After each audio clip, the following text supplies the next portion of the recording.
Good afternoon, everybody. Today I'll be discussing a topic on non-alcoholic fatty liver disease. This is a very neglected topic, and it presents it is almost like a iceberg where it is very rarely detected, and we often miss the diagnosis. We often term it into another category or another causes of alcoholic or other causes of liver disease. So we have to pay special attention to this non-alcoholic fatty liver disease. A lot of emphasis is now being directed towards this non-alcoholic fatty liver disease as a major cause of one of the most important causes of chronic liver disease and progressing to end-stage liver disease. This non-alcoholic fatty liver disease is mainly associated with obese individuals. Mostly it is associated with obesity, and so in turn it is associated with type 2 diabetes mellitus, and you can also see it in association with metabolic syndrome, where you have the other constellation features of metabolic syndrome like hypertension, diabetes, and your diabetes because of your insulin resistance and obesity and PCOD and even acanthosis nigricans, various manifestations of metabolic syndrome. And how does this non-alcoholic fatty liver disease progress? It is characterized by deposition of excessive fat in your liver cell, in the hepatocyte. That is the excessive triglyceride deposition in the hepatocyte. So that is where the term hepatic steatosis comes from. It is defined as deposition of triglycerides in the hepatic cell. So it can either progress and stay in a stable state as such in hepatic steatosis, or it may further progress by fibrosis and can go to end-stage liver disease, or it can even regress. So these are the three ways once you get a hepatic steatosis, these are the three paths. And as I've said, it is most commonly associated with obese individuals and also type 2 diabetes mellitus. And so what is the pathogenesis and how do what is happening in this non-alcoholic fatty liver disease? Actually, the pathogenesis is not yet clear, so these are just proposed mechanisms of the various etiologies. Like in people who have obesity, they have increased altered gut microbe. Your gut microbes are altered, and there is also increased intestinal permeability. So your liver as such will be more exposed to gut-derived products. So as it is exposed to more exogenous gut-derived products, there is an inflammatory response initiated against these products. This inflammatory response can in turn damage the liver architecture. This is one of the mechanisms. The other one is, all the excess of fat goes and gets deposited in the adipocytes. These adipocytes again will release adipokines. These adipokines also can initiate an inflammatory response, and this is again causing damage to liver and all such things. The other one is because of the increased adipose tissue, there will be insulin sensitivity. Whenever there is decreased insulin sensitivity, so there is insulin resistance. Whenever there is decreased insulin resistance, there will be increased production of insulin by your beta cells of the pancreas. So this hyperinsulinemia again in turn leads to excess of fat accumulation and fat storage.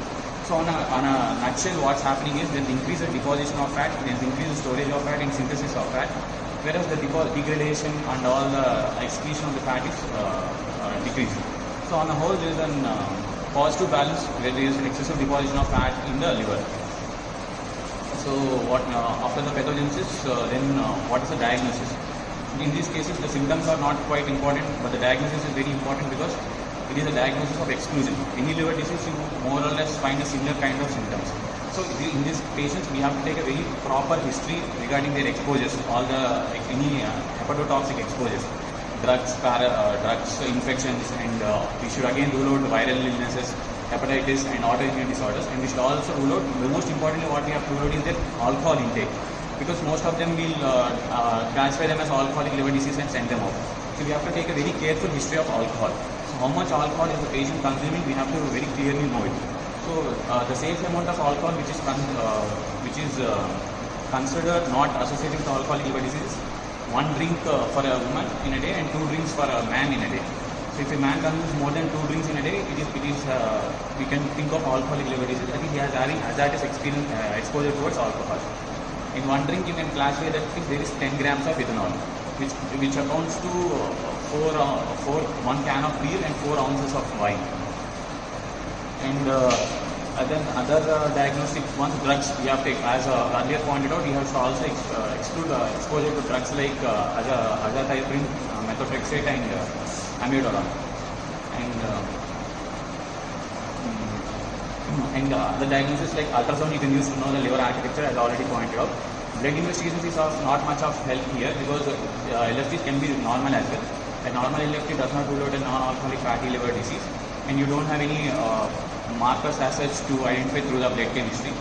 One thing you can do is CT and MRI. You can quantify the fat in your liver, but it is very expensive. You have advanced scans like MR elastography and fibroscan, but these are all advanced techniques and they are really not much feasible to our setup, so we usually not consider them. And the thing we can consider them is biopsy.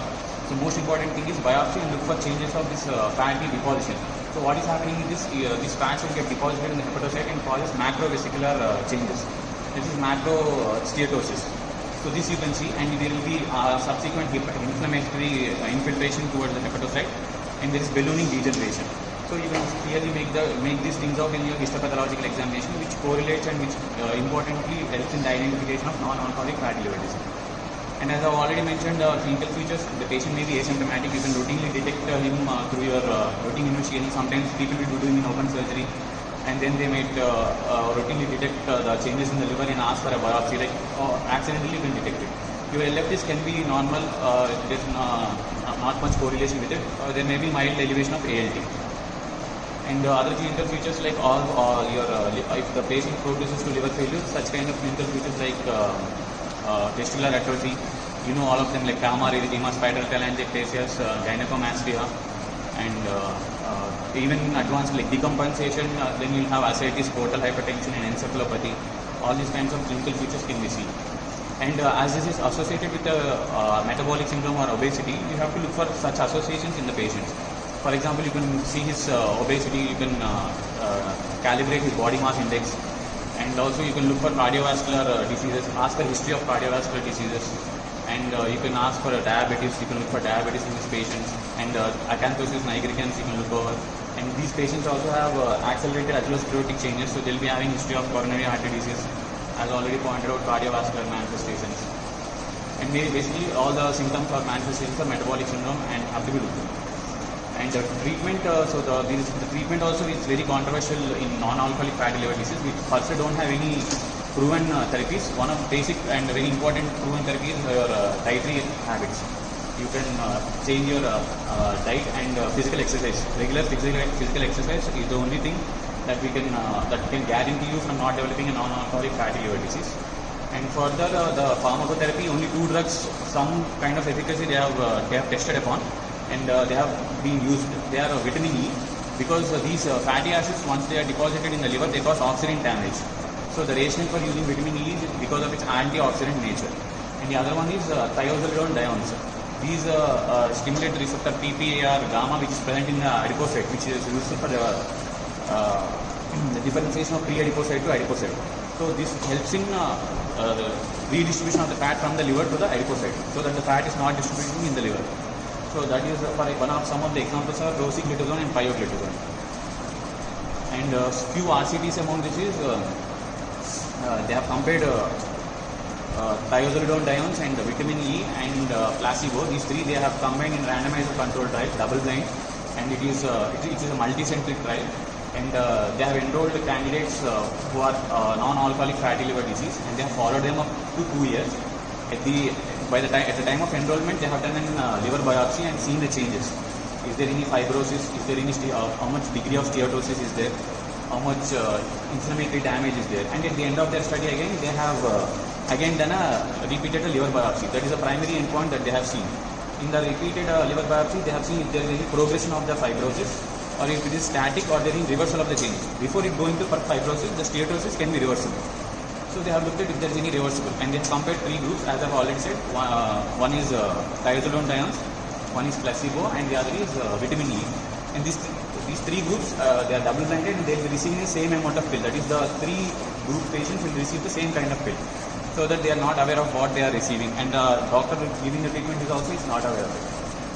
And the difference between around 80 patients in 3 groups, and the percentage of improvement was around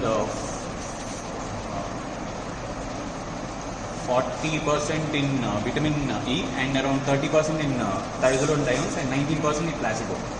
So this study proves that there is a benefit. The vitamin E is beneficial over thiazolidinediones. Of course, there are other contradicting randomized controlled trials which have been proving that thiazolidone ions are beneficial over vitamin E. And there are also studies proving the additive effect of thiazolidone ions and vitamin E is beneficial over vitamin E. In the other drugs that they are currently evaluating is omega-3 fatty acids and GLP-1 analogs and DPP-4 inhibitors. What did your this trial find out? This trial found out that the vitamin E is slightly efficacious over, but it is only marginal, so 40% vitamin E and 30% thiazolidone ions. They have better end of their. So what was the efficacy indicator? Outcome. Improvement in that. That bioclinical has some improvement even in the microscope. That's what it actually says. That's more of exercises and dietary changes. So this is basically a disease-related outcome where the pathology is showing some change for the better in favor. I think probably there's a Isha grading to it, and through the grading they have some points. Pathological And I think you'll have to tell us in detail as to how they decided this effect size, because if they use the numbers, that is a very peculiar way to follow it up for 2 years. So whatever the patients they could get for follow-up in all the 3 groups, they have to make do with them. Yeah, so that's fine. You tell us the numbers of follow-up patients. In this group, this many patients, this many patients, this many patients. And what has happened to the grading in this group, grading in this group. But again, it's a very peculiar situation where you are seeing a picture and you are giving it a number and then you are comparing it. Very difficult to really compare this way. So that is one. And the most important thing which I would like to know is what happened to the patient-related outcomes. In 2 years, did these patients have any improvement? In the sense, what would you expect as an improvement as a patient-related outcome? They are not looked at patient-related outcomes. They have only looked at first is biopsy outcome. Okay, what would you expect as a patient-related outcome? If they are having any signs of decompensated liver failure, maybe compensation or regressing of their liver failure symptoms or laboratory. No. What was that in your inclusion criteria? Did you take patients They with have liver only failure? taken all the non-alcoholic fatty liver disease patients. Without liver failure? Or with liver failure? I mean, in the patient characteristics table, that is the most important thing. You have to match the characteristics. So did all the patients have liver failure or did all the patients not have liver failure? They have not mentioned it separately, sir. That is a very important thing to look for. Non-alcoholic fatty liver disease patients, they have enrolled and they have excluded diabetes patients. Yeah, that's okay. But the most important thing to look for is whether these patients... And they have subjected them to similar diet and similar physical exercise. Yeah, the intervention is fine. But what was the starting point characteristics of the patient, which you are expecting to change? In one group it will change, in another group it will not. So that is very important. That thing you have to look for, and you have not brought the study. But I think Deepak's presentation came close to being what we were looking for in all these days. And I'm hoping that tomorrow Satish's presentation will be something like this. Satish, we'll have to prepare on something related to coronary artery disease therapy prevention. So I'll just make it more specific. Role of aspirin in secondary and primary prevention. Basically, we have to pick up one randomized controlled trial. Micronodular is like you are looking at the hepatic artery and you are identifying a nodule, as you would have read in anatomy and pathology, and that is what is effective. But when you look at the liver grossly, you don't find anything. That is micronodular. And when you said something about macrovesicular. Are you sure it's macrovesicular or microvesicular? What can be macro? What is macro? Single fat cell will be present in the hepatocyte is macro. Multiple fat depositions will be micro. But the term macro and micro tells you what? Yeah. Yeah, I mean, it is just in one place you have the fatty infiltration. But the thing is, macro, I would always think that macro is something which you see with your eyes, which you can see with your eyes. And micro is something which you need a microscope to see. That's why micronodular cirrhosis, you cannot see it with your eyes or even on the ultrasound. Basically, ultrasound, MRI, CT, they are just showing us what we can grossly see. They show us only the gross pathology, not the microscopic pathology, which is so important. That's why we did that muscle biopsy, because we could not see anything grossly. We want to see microscopic. So just look up this part. But my question is, how does alcohol lead to fatty liver? Because let me tell you my own hypothesis or viewpoint. Why are we developing fat?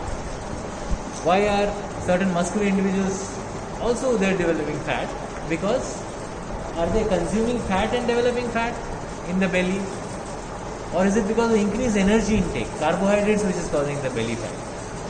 So the current hypothesis I'm thinking is it's carbohydrates. The more amount of carbohydrate you consume and simpler the carbohydrate, more the fat deposition. Because it's very, very quickly going to, the first thing the carbohydrate meets is the liver through the portal circulation. Whatever you eat goes through the liver. So when you're eating that ice cream or that sugar globule or that Coke, Pepsi, Sprite, whatever. So it's all just going into your liver, first thing. And that sugar is being metabolized by the liver into fat. It's being converted to fat because the liver cannot handle the sugar as energy muscle unless the muscle is wanting it. If you're doing exercise, then the sugar will go there. Otherwise, liver will just keep it as fat. So where will the liver keep the fat? It stores the fat in 3 layers. So one layer is the subcutaneous fat, another layer is the omental fat, and third layer is the hepatic fat. So you may have to search when the liver meets the sugar, does the first layer, that is the liver fat, becomes the first layer or the first layer to be stored, or is it the subcutaneous layer which is the first layer? That is one thing we have to find out. The other thing is, what is the simplest carbohydrate that you know of that you may or may not have consumed? So sugar is C6H12O6. What is simpler than that? C2H5OH. So it is nothing but a simpler form of sugar. So if you are taking alcohol, it is like taking one small, this much of alcohol is this much of sugar. This much glass of alcohol is this much of sugar. So it has actually the same mechanism, even alcohol. Okay, other than barring its direct toxic effect on the liver, which I am not sure of, the most important damage it does to the liver is to make fatty liver. And that would be alcoholic fatty liver. But ultimately it is the same fatty liver which happens through carbohydrates. Simpler sugars. So alcohol is the simplest sugar of all to cause fatty liver. In the same mechanism, you create adipocytes which are stored in the liver, stored in the omentum, stored in the subcutaneous space, and you will have fatty liver. So all kinds of sugars are causing the fatty liver. And once you have fatty liver or fatty abdomen, visceral fat basically, be it in the liver or the kidneys, perinephric fat or spleen, whatever, this visceral fat or brown fat is the most highly metabolic active fat. And this metabolic activity is basically ultimately leading to inflammation through adipokines, and that inflammation is destroying your vessels. And that destruction of vessel is leading to Satyajit situation, which he is going to present tomorrow. And he will be telling us about what interventions has been proven to,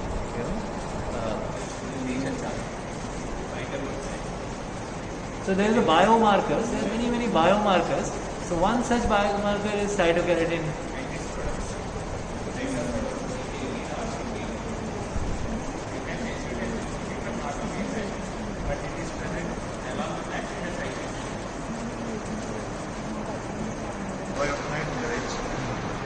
It's a complex syndrome due to the leakage of blood into the cell transmitters. The most coming to the causes of most common cause is traumatic acid. 85% of the non-traumatic causes are because of rupture of the aneurysms. And other causes are AV malformations and like fistulas and AV malformations.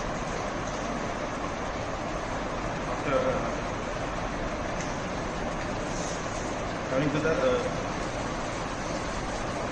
pathophysiology,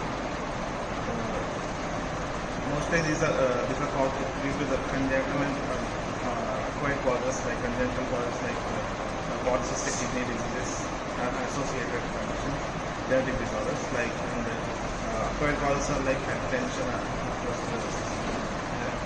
There will be loss of internal elastic lamina, and it is replaced by the root muscles.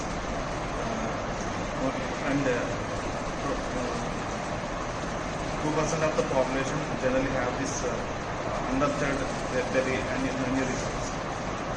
Aneurysms are mostly present in the anterior circulation of circular veins, but most commonly bleed occurs in the posterior communicating artery. Coming to the clinical features, these patients generally they present with sudden onset of severe headache, which usually they classically describe it as thunderclap headache, worst headache of my day. And some of them they usually present with loss of consciousness due to raised intracranial tension. Some of them they present with because of the pressure like mass effect. If it arises near the third cranium, they usually present with dilated pupil, unilateral dilated pupil, and if they present near the sixth cranium, they present with the lateral palsy, and if it arises above the supratheoid area, they usually present with the visual field defects.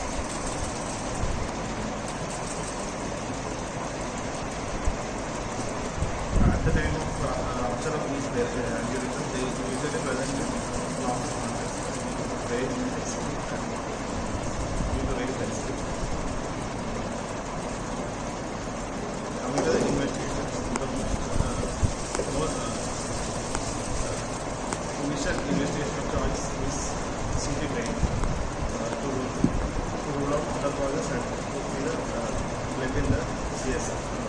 Our basal systems, they usually have hypermesis in the basal systems. And the other investigations are CSF analysis to see for xanthopenia, which appears within 4 to 12 hours after the rupture of the aneurysm. If we confirm with these things, we have to go for the 4-vessel angiography, where we can identify the culprit aneurysm and we can treat. And coming to the complications of our microphone, mostly they present the most common complication is bleeding, which is seen in 30% of patients with cerebral complications, and mortality is 60%. Other complications are hydrocephalus because of the non-communicating hydrocephalus because of the obstruction, and the other complication is vasospasm, and those complication is hyponatremia. Hyponatremia is because of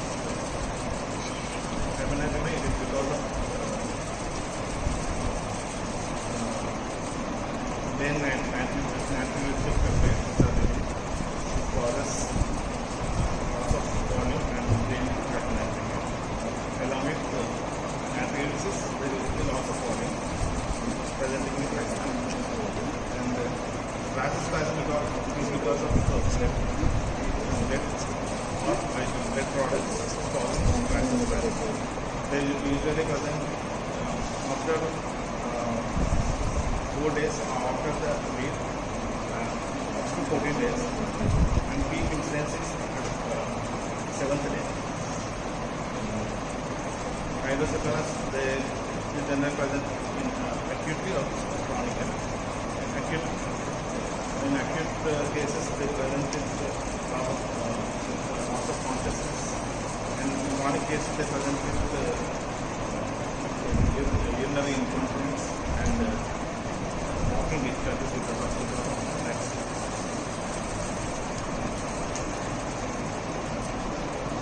Coming to the management, generally they present with altered consciousness or loss of consciousness.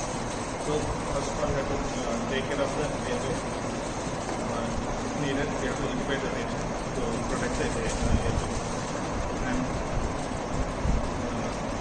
next we have to look for the circulation, because these patients, they generally have, there will be rise in catecholamines, which may lead to heart failure. And so we have to look for the blood pressure and other UD also.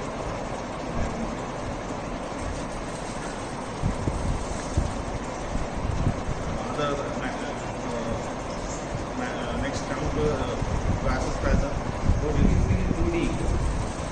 LV dysfunction, because of rise of catecholamines.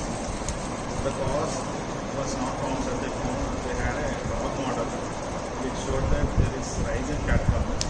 Cause was not. That's affecting, like it may be because of ECG compression. changes in subarachnoid network.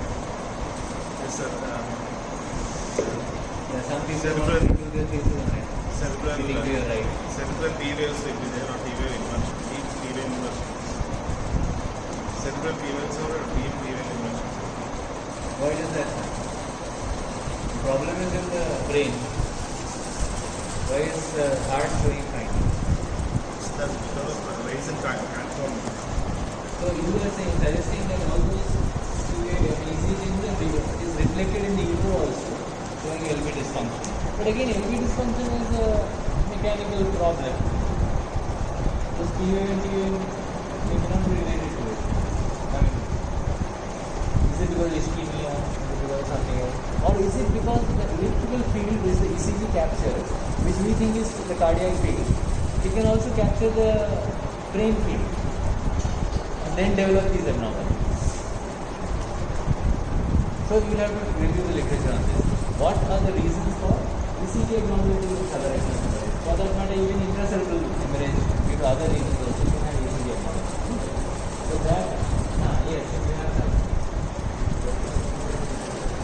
Yeah, hemodynamic collapse, what is ECG? We have so many hemodynamic collapses in our ICU or whatever collapse. All our patients collapse before they die. There's no ECG changes of that. At least you haven't seen any. So, yeah, okay, go ahead. So one thing which I am thinking, unit 4, Satish is presenting case-based theory. So I think we cannot do away with this non-case-based theory also. In fact, we have taken a liking to it because of the familiar presentation. I think Sophia will present a non-case-based theory tomorrow of your choice.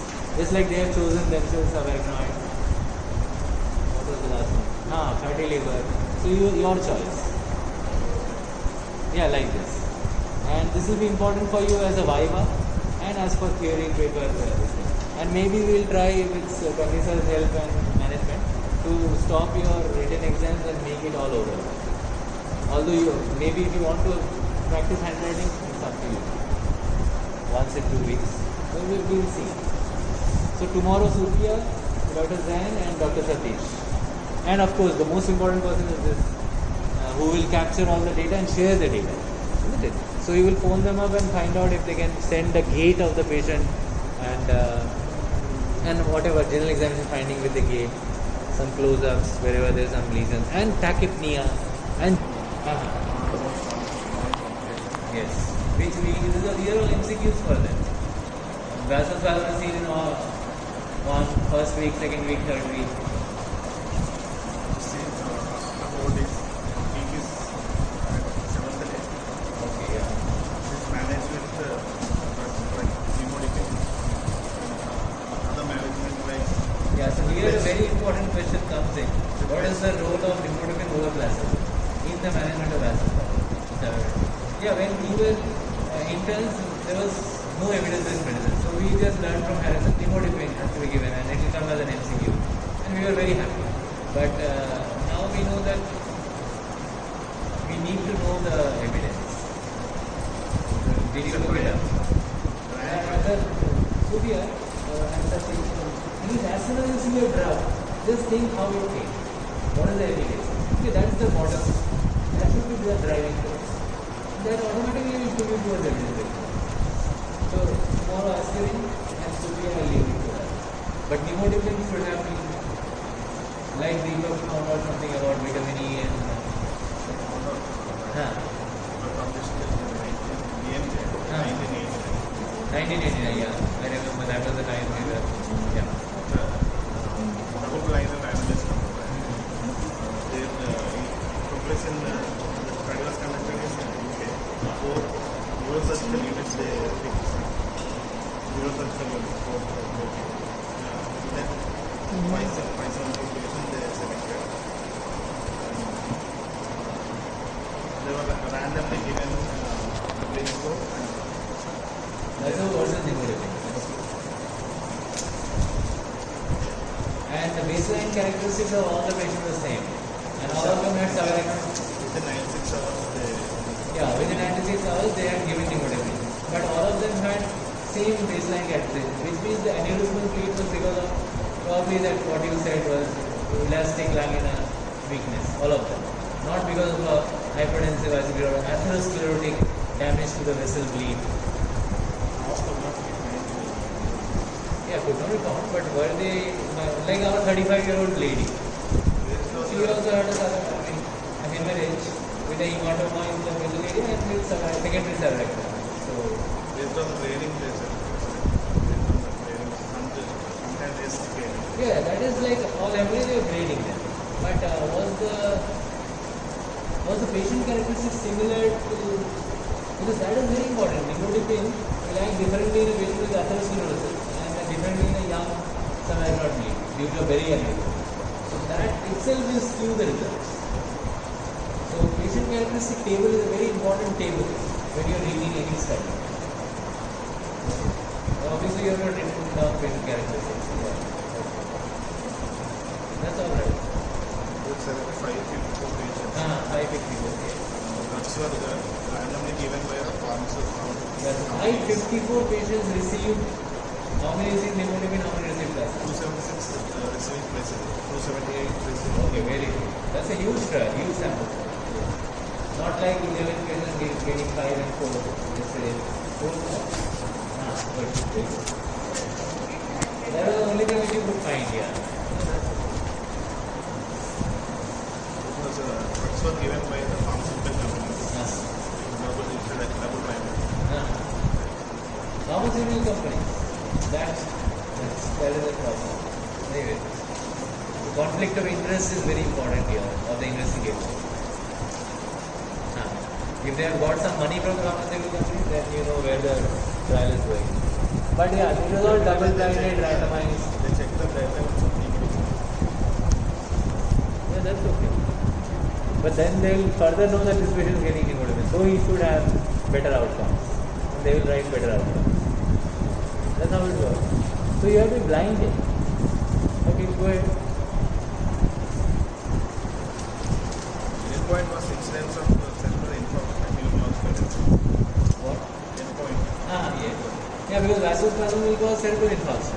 And obviously that will cause neurological deficit. The results were 92 out of 276 patients receiving placebo. They are presented with infarction. How many? 92 out of 92 placebo. out of 270. Yeah, developed vasospasm basically, without any protection. What about nimodipine? 61 patients out of 61. So it's 61 versus 92. What does that tell you? Is nimodipine better than placebo? It at least saved 30 people from cerebral infarction. other outcomes. Ah. Poor outcome. 33 patients out. 33 patients also who are receiving placebo were having poor outcomes like death or So in the placebo group, 33 people died. And in the nimodipine group, how many died? 55 days. 55 died. That's bad. So nimodipine killed 20 extra patients. It saved some infarcts, but it killed some people. So which one will you pick? Infarct or killing? Yeah, it's better to die rather than live with an infarct. So give nimodipine. Okay, so what is your conclusion? No, we were just pulling your leg here. Is nimodipine better or placebo better? Hey, everybody is giving nimodipine, so it must be better. Did we give nimodipine to our patient, Ranjita? Why not? Because you were not aware of this study. Or you did not read in Harrison. Give nimodipine. This is all the textbooks, everybody writes that, and you are saying that also. We will give this, we will give that, with that, that's it, finished. Why we will give that? Nobody wants to know. But yeah, I think over this last 2 weeks, the last day presentation has improved very well. So I'm sure all of you will pass with flying colors. And you will join Apollo or AIG or wherever. And some of you will sit at home and do your DM entrance routine, which will be a real waste of time from my side.